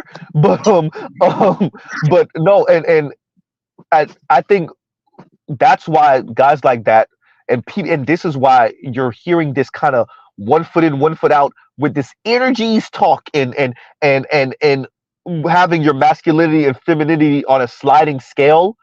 That way you don't have to adhere to anything. And what he said is whatever you're on, that's just what you have to stick with. You say that, but then at the same time you're talking about essentially masculine and feminine energies being on a sliding scale. You're describing that, but then you're saying that no, whatever you walk in the door with, that's what you got to be on. Like, bro, you're somewhat contradicting yourself here. I don't know I was a bit confused. Maybe it's me. Maybe I read it wrong. Maybe I have to watch these interviews again. But he's saying one thing, but somewhat contradicting himself when he goes into the description of these things. I don't know how a gay man helps me. I'm gonna just say my sister. Okay, let's say I got a sister. I don't know how a gay man helps my sister get a straight man when he's not even trying to navigate straight men. He's trying to navigate gay men. So I don't even, it just don't add up no kind of way to me to even make any level of sense. So I think that would be a waste of my sister's money to pay a gay man who should be trying to secure gay men on how to get a straight man. It don't make sense.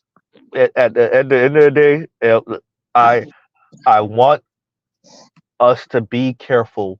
And another reason I brought this up. We live in this modern era, quote unquote modern era.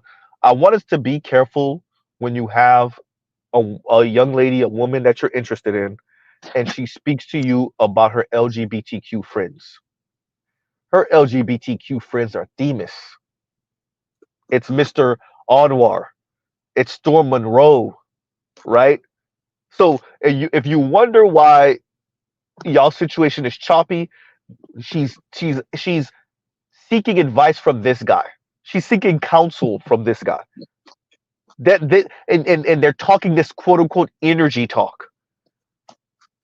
This is her quote unquote guru, as Demetrius was saying.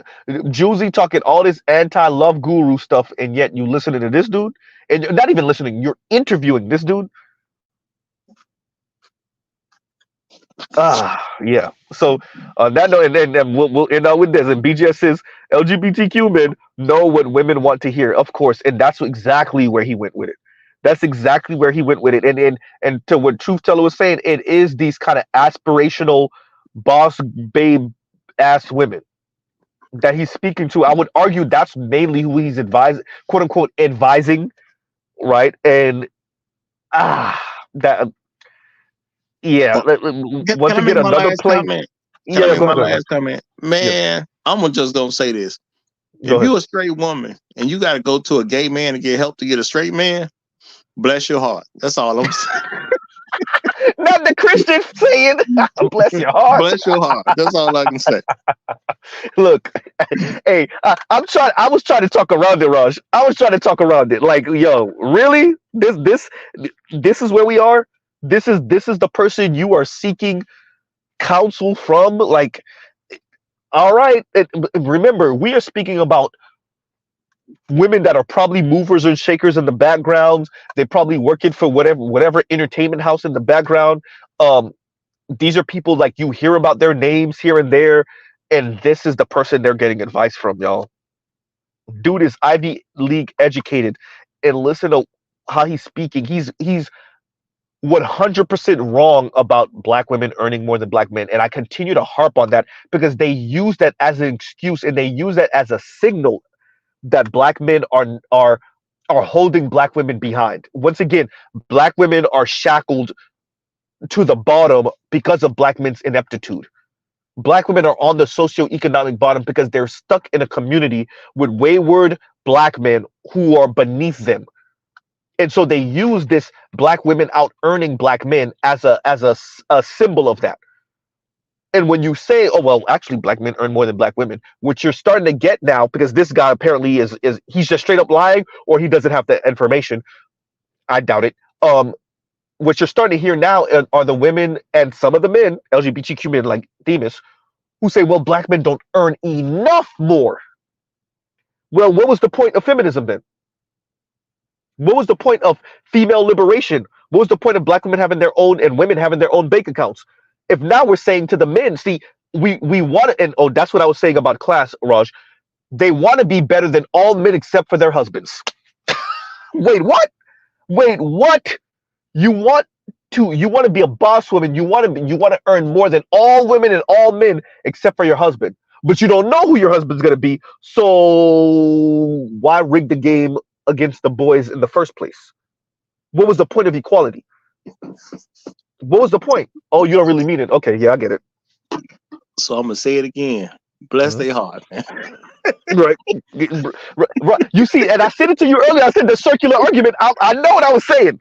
You see how we just keep on going around in circles on. Wait a minute, but the math don't math. But I still want I still want it to equal 7. But you're adding 7 minus 3 plus 2. Like the math not gonna. How do you still get to 7 with which you're adding, with which you're subtracting? How are we supposed to get to 7? Yeah, and this is why I've said a lot of us just don't want to accept that black women simply choose to be stupid. God did not make people this dumb. This is not the work of him. You got to choose to be this stupid. I said ego, Raj. I meant it. I said ego. That ego protection, Raj, as a mug. The ego protection will have you out here looking dumb like a mug. Ego protection. It is stupid, like you're saying. Like God didn't create anyone this dumb.